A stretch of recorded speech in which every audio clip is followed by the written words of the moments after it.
Welcome back to the deep dive. I want to start today by asking you to do something a little bit different. I want you to close your eyes just for a second. Okay. Picture yourself standing in the middle of a vast, ancient hall. I'm talking massive stone walls, high vaulted ceilings. It's the kind of place that echoes when you just breathe. I'm picturing it almost like a cathedral or an old library. Exactly. And right in the center of this hall, there's a clock. A massive mechanical old world clock. And it's ticking. It's ticking, tick, tick. It's steady, it's relentless. But, and this is important, it's also calming. It's not a bomb counting down to an explosion. No, it's a rhythm. It's a rhythm. It's a heartbeat. Now, I want you to hold that image in your mind because today we are talking about what our source calls a system reset. A system reset. I like that terminology. Usually when we talk about systems, whether it's a high-end computer, a government bureaucracy, or, well, a complex human relationship, we tend to focus on the crash. Right. We focus on the blue screen of death. And for everyone listening, imagine a complex machine, let's say a really sophisticated engine or a server farm. When that machine starts overheating or it starts making that terrible grinding metal-on-metal noise, what is the first instinct for a lot of people? Panic. Absolute panic. Exactly. You want to grab a sledgehammer and just smash it. You want to yank the power cord out of the wall. You want to destroy the thing that's causing you stress. But the rational approach, the engineer's approach, if you will, is to initiate a protocol to cool it down. You don't destroy the hardware just because the software froze. You reboot. You reboot. You check the manual, you give it time to cycle down. And today, we are applying that exact engineering logic to one of the most volatile, emotional, and frankly misunderstood aspects of the human experience: divorce. It's a topic that's often shrouded in stigma and just chaos. Oh. But specifically, we are looking at a text that claims the software we're currently using for divorce, in many parts of the world, is corrupted. Corrupted. That's a strong word. It's a central thesis. We're doing a deep dive into the Quranic law of divorce and the myth of Halalah by J.R. Ahmed. And let me tell you, this source material is not pulling any punches. It is not a gentle suggestion for reform. The author, J.R. Ahmed, basically comes out swinging. He argues that what millions of people think is God's law regarding divorce is actually a virus. The bug. It's a bug. It's what he calls corrupted software, introduced by human tradition, that overrides the sovereign intelligence of the original text. It's a compelling and a very provocative thesis. He argues that we have moved from a system designed for what he calls intellectual restoration and justice into a state of, well, the despair of misunderstanding. Despair of misunderstanding. Yeah. That is a heavy phrase. It feels almost like a clinical diagnosis. It is a diagnosis, doesn't it? I mean, when you look at the stories of families destroyed in seconds, which we will get to shortly, it is despair. It's the despair believing there is no way out of a mistake you made in a moment of anger. So our mission today is to try and strip away what the author calls architectural injustice. We're going to clear the clutter of centuries and try to see the logic of the original blueprint. See the machine as it was designed to run before all the user-made modifications. All right, so let's start with the biggest glitch in the system, the one that causes the most damage, the one everyone's heard about, the delete button. The myth of instant deletion. Most of our listeners, even if they aren't experts in Islamic law, have probably heard of triple talaq. It's this cultural phenomenon where a man, usually in a fit of rage, maybe he burned the toast, maybe he had a bad day at work, he looks at his wife and says, divorce, divorce, divorce. Talaq, talaq, talaq. And just like this, snap, the marriage is supposedly over. Gone. It's treated almost like a magical incantation. You say the words, and reality itself shifts instantly. The family unit dissolves before the echo even fades. It's like a cheat code in a video game that just wipes your save file. Irreversibly. But our source, J.R. Ahmed, looks at this and essentially says, that is the most absurd thing I have ever heard. He doesn't just say it's wrong, he says it's logically incoherent. And this is where his empiricist approach really shines.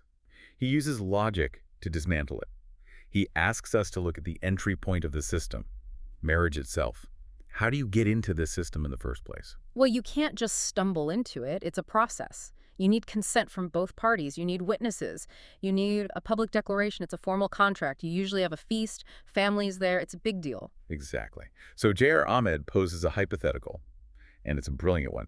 He says, if a man walks up to a woman on the street, a total stranger, or even a woman he knows, and says, I marry you, I marry you, I marry you, is he married? No, of course not. That would be total chaos. You'd have people accidentally married at bus stops. You'd have people married to their baristas because they ordered coffee 3 times too enthusiastically. It's absurd. It's completely absurd. Precisely. So the source argues, if the entry into this solemn contract requires a process, witnesses, and mutual sober consent, why on earth would the exit be a one-man, instantaneous emotional outburst? Why is the door to leave so much flimsier than the door to enter? It's a violation of symmetry. It doesn't make any systemic sense. It is a violation of logic. The author also draws a parallel to Christianity here, which I found really fascinating and, frankly, a bit cheeky. Oh, this is the part that made me sit up. He notes that the concept of 3 equals 1 is a theological doctrine of the Trinity. He's comparing triple talaq to the Trinity. That's a spicy take. In a mathematical sense, yes. He argues that in Islamic law, mathematics should hold up. 3 should equal 3. 1 should equal 1.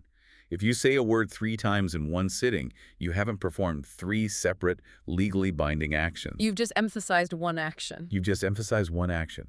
He uses this simple analogy. If I say to you, I am hungry, I am hungry, I am hungry. You're just really hungry. You didn't just eat 3 imaginary lunches. You haven't solved your problem 3 times. A simplified analogy, but it's accurate. The source argues that treating 3 words spoken in a single breath as 3 distinct, finalized legal stages is a distortion of reality. It's linguistically and legally dishonest. You are confusing emphasis with execution. And there's a story in the source material that really illustrates the horror of this glitch. Because we can joke about the "I marry you" hypothetical at the bus stop, but the reality of this belief is devastating for real people. This is where it stops being a logical puzzle and becomes a human tragedy. The author talks about watching the Islam Channel, a satellite program. This anecdote was chilling. It grounds the theory in real human suffering. It takes it out of the textbook and puts it right into someone's living room. So a young man calls into the show, and he's distraught. You can almost hear him hyperventilating through the text. He tells the imam on the show, I got angry, I lost my temper, I said the word, I said divorce 3 times, I didn't mean it. I love my wife, we have children, what do I do? He's begging for a lifeline. He's asking for the undo button. He's looking for that system reboot protocol. And this is where we see the corrupted software in action, in real time. The imam doesn't ask about his intent. He doesn't ask, were you in your right mind? He doesn't offer counseling or suggest a cooling off period. No, the imam effectively says, game over. He says, you are now divorced. He tells him to go see a local scholar to finalize the paperwork, but effectively you broke the vase and it can't be glued back together. You said the magic words and the spell is cast. Your family is gone. The author describes the imam's reaction with such disdain. He notes that the imam seemed to almost enjoy the power of enforcing this rigid, destructive rule. But think about the architectural injustice here, right in that moment. It's staggering. You were destroying a family unit, potentially traumatizing children, displacing a woman, ruining a man's life, all based on a momentary lapse of emotional control. A few angry words. It's the sheer absurdity of it. The author compares it to an actor on a stage. If an actor in a play says, I divorce you, to his actress wife as part of the script, is he divorced in real life? Legally, no. Because there's no intent. It's a performance. Everyone understands that. Or if a man says, I'm going to kill you in a fit of rage during a traffic jam, we don't arrest him for murder. We might charge him with making threats, but we recognize the difference between an emotional outburst and a premeditated action. But in this Mullah version of the law, and Mullah is the author's somewhat derogatory term for the world created by certain religious scholars rather than the text, that distinction is erased. The word becomes the weapon. The word becomes the action. J.R. Ahmed argues that this represents ancestral traditions completely overriding the user manual, the Quran. He says we've stopped using the intellect God gave us and started blindly following ancient bugs in the system. And this leads us to the consequences. Because if you believe that the delete button works instantly and you realize you've just made a huge life-altering mistake, you start looking for a way to undelete. You start desperately looking for a loophole. And that is where things get truly dark. Which brings us to segment 2, the Halalah obscenity. And obscenity is the author's word. It's not an exaggeration. No, it's not. I have to be honest, reading this section of the source material made my skin crawl. It feels like something out of a dystopian novel, not religious law. It feels like The Handmaid's Tale mixed with a cynical legal loophole. It should make you uncomfortable. If it doesn't, you aren't paying attention. The author defines halala as a practice that has emerged specifically to patch this triple talaq glitch, A bug fix for a bug. a corrupt bug fix for a corrupt bug. The belief is, if a couple is instantly divorced because the husband shouted the words 3 times, they cannot remarry Until the woman marries another man. and not just marries him in a legal sense. The specific requirement in this corrupted software is that she must consummate the marriage. She has to have sex with the new man. And then after that, she has to be divorced by that new man. Only then is she halal lawful for her first husband to marry again. It's just breathtakingly cruel when you lay it out like that. The source doesn't hesitate. He calls it prostitution, plain and simple. He does. He calls it Haraamah, a shameful, forbidden act. He describes how this has created what he calls a one-night stand industry. Yeah, he talks about scholars, mullahs, who actually arrange this. They have a list of men who will do the job for a fee. It's transactional. Completely. You pay a guy, he marries your ex-wife for one night, they have sex, he divorces her in the morning, and now you can have her back. It is literally renting a man's body to legalize your wife for you again. It creates a commodification of women that is deeply, deeply disturbing. The woman becomes a pawn in a game of legalistic hopscotch. She has no agency. She has to endure intimacy with a total stranger to fix her husband's mistake. That's the part that gets me. Every single time. His mistake. He lost his temper. He shouted the words. Why is she the one who has to sleep with a stranger? Why does the punishment, the humiliation, fall entirely on the victim of the outburst? This is where the anecdote about Sheikh Ahmed Deedat comes in. And it is a powerful moment in the text. Oh, this was a mic drop moment. I actually laughed out loud, not because it's funny, but because it was such a sharp, devastating rebuttal. For those who don't know, Deedat was a famous public debater, known for his sharp wit and his work in comparative religion. The source recounts a moment where a man in the audience challenged Deedat, saying his local alim, his scholar, said halala was legitimate and necessary. And Deedat did not hold back. No. He used a very graphic analogy to expose the inherent injustice of the practice. He said, okay, if the husband made the mistake, the outburst, why should the wife be punished? Deedat suggested that if we're going to follow that twisted logic, then the husband should be the one who is punished. He suggested the husband should be the one to suffer the humiliation. He used a very explicit, very graphic analogy involving sodomy to make his point. It was a rhetorical shock tactic, of course. Yeah. He wasn't advocating for it, but he was holding up a mirror to the man. He was saying, you are perfectly okay with this woman being violated by a stranger to fix your mistake, but you would never, ever accept that kind of violation for yourself. And it just silenced the argument. It highlights that despair of misunderstanding. The author argues that this entire system, triple talaq, followed by halala, is a complete deviation. It's not just a bad interpretation, it's a total reversal of the system's original intent. It turns a system designed for protection into a system of abuse. That is the very definition of corrupted software. It's malware running on the mainframe, and it's causing catastrophic damage. So let's wipe the hard drive, let's do the system reset. If we ignore the mullah land bugs and we look at the source text, what is the actual protocol? Because the author claims the user manual is actually very clear and very, very different. We return to the ticking clock. Segment 3, the 4-month protocol, the cooldown. This is where the architecture of the original system becomes clear. The source cites verse 2.226. It introduces a mandatory grace period. So let's play out the scenario in the clean system. Husband and wife are fighting. It's bad. It's heated. He wants out. He says, I swear I'm done. I'm not coming near you again. He takes an oath to separate. In the corrupted system, that might be the end right there. Yeah. The imam on the phone says, you're divorced. But in the clean system, the protocol says, okay, you have taken an oath. We hear you. Now you wait 4 months. 4 months, 120 days. That is a long time to stay angry. This is the cooling off period. The psychological logic is undeniable. Anger is a hot emotion. It burns fast and bright like a flare. But can you sustain that level of blinding rage for 4 months straight? Probably not. You'll miss her. You'll calm down. You'll remember the good times. Or, crucially, you'll have 4 months of calm reflection and realize, yeah, no, this really isn't working. But it will be a rational decision, not an emotional one. Exactly. This is the system reset. If they reconcile within this time, if they resume their relationship, no divorce occurs. The oath is dissolved. The system is back online. The crisis is averted. It's basically a mandatory timeout. It's the universe sending you to your room to think about what you did. It is. And speaking of oaths, the source makes a really important theological point here about senseless oaths. Because a lot of religious anxiety comes from this idea that I said it, so God heard it, so now I'm doomed. I'm bound by my words. Right. This is where he brings in verses 2.224 and 2.225. Correct.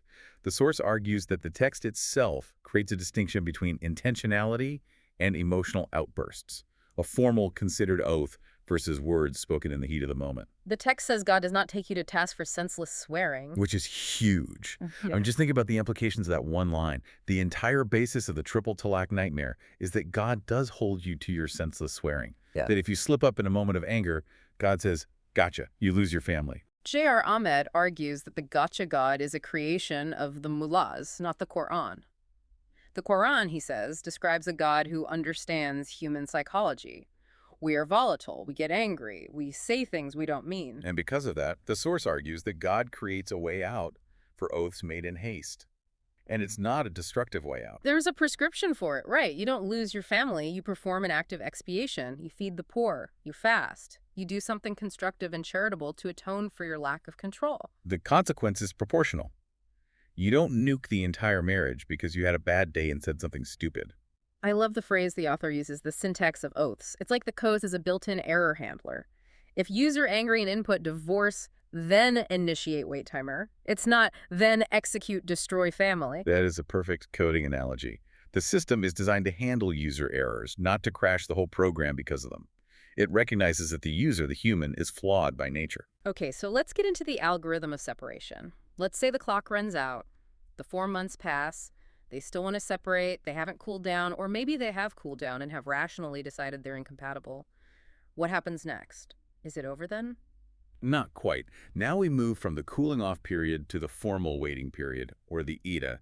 This is laid out in verse 2.228. This is the 3 menstrual cycles, or, as the source points out, 3 months if she's postmenopausal or not menstruating for other reasons. Now, some people might ask, why more waiting? We just waited 4 months. What's the logic here? The primary function here is biological clarity. It's to determine with certainty if there is a pregnancy. Which makes perfect sense from a social and legal standpoint. You don't want to finalize a split and then find out 2 months later there's a baby on the way, and now there's confusion about lineage, inheritance, or child support. Correct. The source notes that if she is already pregnant, the waiting period extends until the delivery of the child. The unborn child has rights. The mother has rights. The system prioritizes the vulnerable and ensures there are no loose ends. And the source mentions that men have a physiological advantage here. He's very upfront about it. Men physically can't get pregnant, so they don't have a biological Iddah. The source acknowledges this physiological difference, but emphasizes that the system uses this time to protect the woman's future and the child's rights. It prevents the woman from being cast out into uncertainty. She's not just left in the lurch. But here's the part that really, for me, just completely blows the DIY divorce out of the water, the requirement for witnesses. Verse 65.2, this is critical. This is the bureaucracy of the system reset. This is what makes it a formal legal procedure and not just an emotional event. The source emphasizes this so heavily. Just as marriage requires witnesses and public declaration, divorce requires 2 just witnesses. And he's very specific about what just witnesses means. It's not just your buddies from down the street. The source describes them as judges, officers of the state, people of authority, people who represent the community and the law. So you can't just mutter, I divorce you, in the kitchen and have it be legally binding. No more than you can mutter, I sentence you to prison to your neighbor for playing their music too loud, or I just bought your house without signing a deed and registering it with the state. It is a legal status change. It requires the state. It requires record keeping. It requires due process. The author calls it the do-it-yourself fallacy, and I like that term because he really mocks the idea that such a serious, solemn contract can be dissolved in private, in anger, with no oversight. It creates accountability. Think about it. If you have to go down to a courthouse, if you have to bring witnesses, if you have to state your case before 2 judges, and you've already had to wait 4 months, you're going to be very, very sure about this decision. It removes the impulse.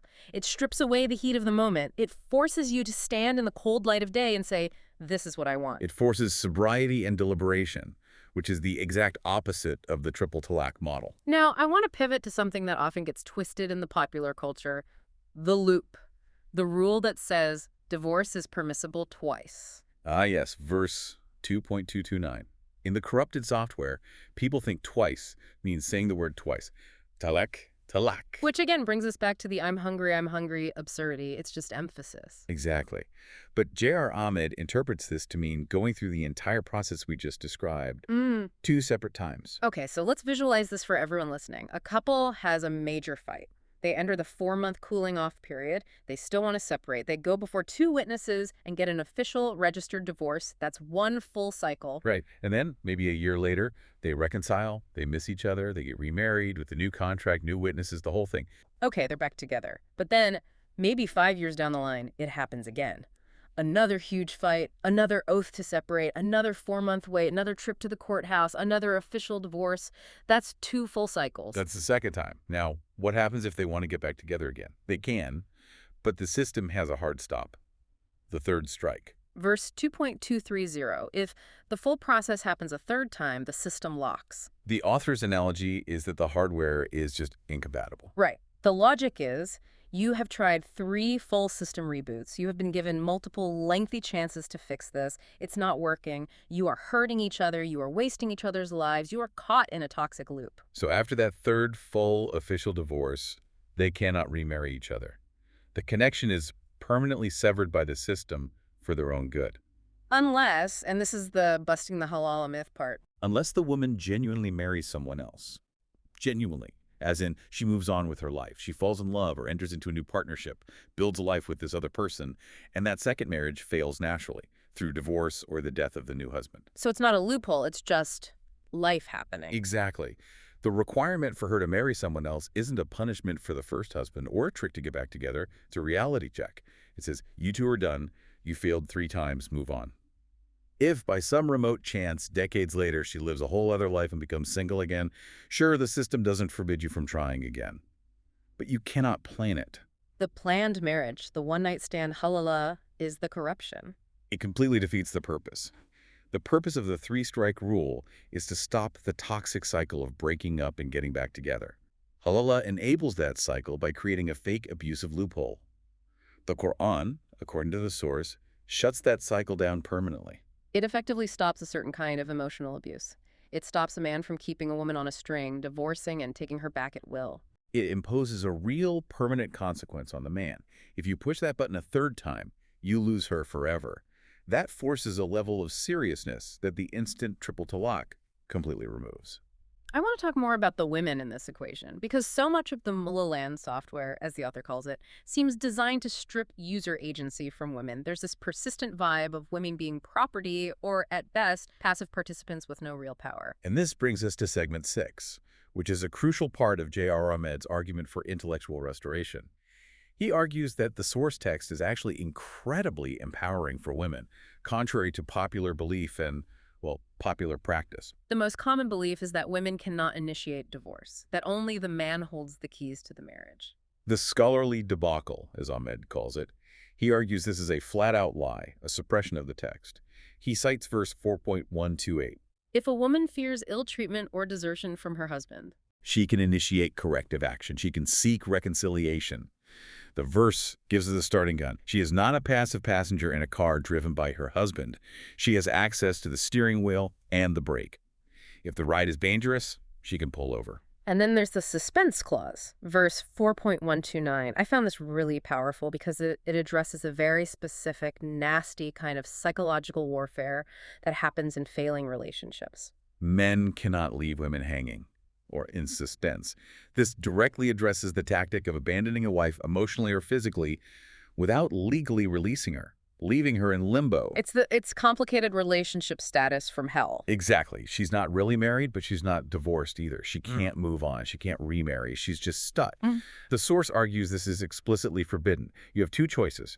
Either you retain in kindness or you release in kindness. There is no third option of retain in misery or abandon in suspense. And let's look at the financial protections, because the corrupted software so often leaves women destitute. The source is crystal clear on this. The text says, do not take back anything of what you have given her. The mar, the marital gift or dowry, the other gifts, they are hers. They are her financial security. You cannot charge her an exit fee for the marriage. And the housing, verse 65.1. This one surprised me the way the author framed it. Never expel them from their homes. I noticed that emphasis in the book on the word their, not your homes. It's a hugely significant distinction. The text doesn't say expel them from your homes, meaning the husbands. It says their homes. The source argues that during this difficult transition period, the Iddah, the woman's stability, is paramount. She's not to be thrown onto the street. The home is her sanctuary during the process. That is a massive shift from the cultural narrative we so often hear, where the woman is kicked out with nothing, maybe with a trash bag of her clothes, left to fend for herself. The source argues that this intellectual restoration is necessary because the mullahs, the religious patriarchy he critiques, have systematically hidden or downplayed these rights. They have created a culture where women are told to be patient, to endure abuse, to change themselves to please their husbands. J.R. Ahmed argues that the text itself supports the woman against the abuser and provides her with the tools for a dignified exit. Which brings us to the final and perhaps most contentious conflict. Segment 7, the battle between the source code and the user modifications. The direct conflict with the hadith. Now, for listeners who might not be experts in Islamic jurisprudence, let's just do a quick definition. The Quran is the central religious text. Hadith are collections of sayings and traditions attributed to the Prophet Muhammad. They are usually treated as a secondary source of law, meant to clarify or expand upon the Quran. Right. If the Quran is the constitution, the hadith are often treated as the case law or the judicial commentary. But J.R. Ahmed argues that in motherland, they have, in some cases, become the primary source, often overriding the constitution itself. And he points to specific bugs, as he calls them, in the collection known as Sahih Bukhari. And he goes right for the heavyweight. Bukhari is usually considered the most authentic, the gold standard of hadith collections. Challenging Bukhari is like challenging the Supreme Court. It's a big deal. And Ahmed challenges it directly and unapologetically. He points to specific entries that he claims are in direct contradiction with the logic and the letter of the Quran. Let's look at one he flags. Volume 7, Book 63, number 187. This is the one that introduces the consummation rule we talked about earlier, right? The key component of the abusive Halalah practice. Yes. The Quran says the woman must marry another husband. It does not explicitly demand sexual consummation as a legal condition for that second marriage to be valid in this specific context. Ahmed argues that this hadith added that requirement. It inserted a line of code that wasn't in the original program. And by adding that one specific physical requirement, They created the entire justification for the halala industry. If the requirement is just marriage, it's a change in legal status. If the requirement is sex, it becomes, well, what Ahmed calls state-sanctioned prostitution. He argues that this hadith contradicts the ethos of dignity and protection found in the Quran. He says it inserts a bug that corrupts the entire system. he also brings up the story of Ibn Umar, another famous one. Right. Bukhari, Volume 7, Book 63, number 184. The story goes that a companion of the Prophet, Ibn Umar, divorced his wife while she was menstruating. Which goes against the 3 menstrual cycles, waiting period logic, and the whole idea of a calm, considered process. The Prophet reportedly told him to take her back and wait until she was in a state of purity. But when asked if the angry, ill-timed divorce counted as one of his 3 strikes, the hadith quotes the Prophet as saying, yes, it counted. And the line that comes with it is, if one becomes helpless and foolish, will he be excused? Of course not. Foolishness is no excuse. But compare that line directly to the Quran verse we discussed not 20 minutes ago. God will not take you to task for your senseless swearing. It's a direct contradiction. The hadith says, foolishness is no excuse. The Quran says, God forgives the foolish outburst. They can't both be the operating principle. And J.R. Ahmed's stance here is aggressive. He frames it as truth revealed versus falsehood.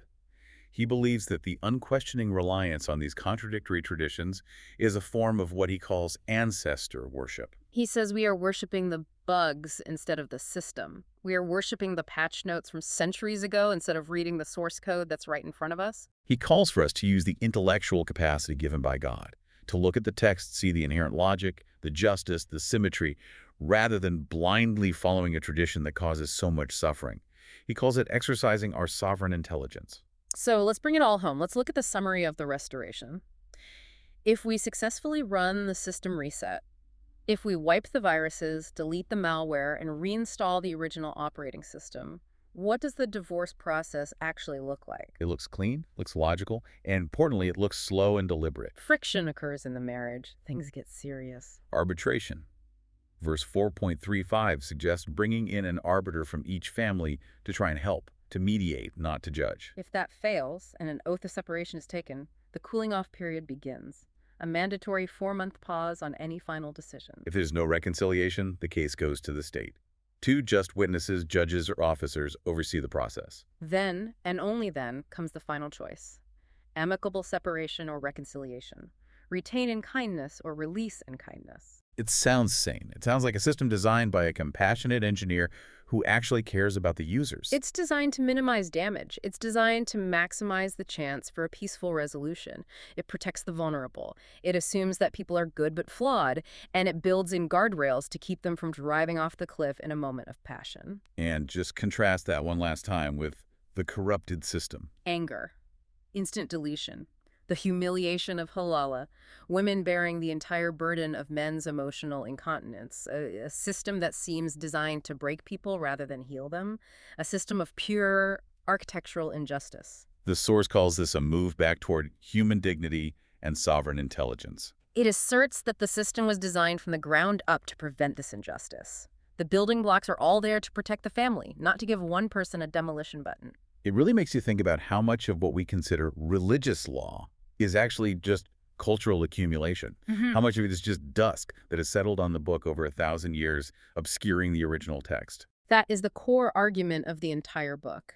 The Mullah land interpretation, as Ahmed phrases it, has turned a system of protection into a system of abuse. And his call to action is simple: blow the dust off and read the manual for yourself. It's amazing how we started this deep dive with the ticking clock, that sound of time passing. It turns out time is the ultimate bug fix. Time cools anger. Time reveals truth. The system reset is essentially a protocol that demands time. It asks us to pause, to breathe, to think. So here is the final provocative thought I want to leave our listeners with today. We've gone through the code, we've seen the glitches.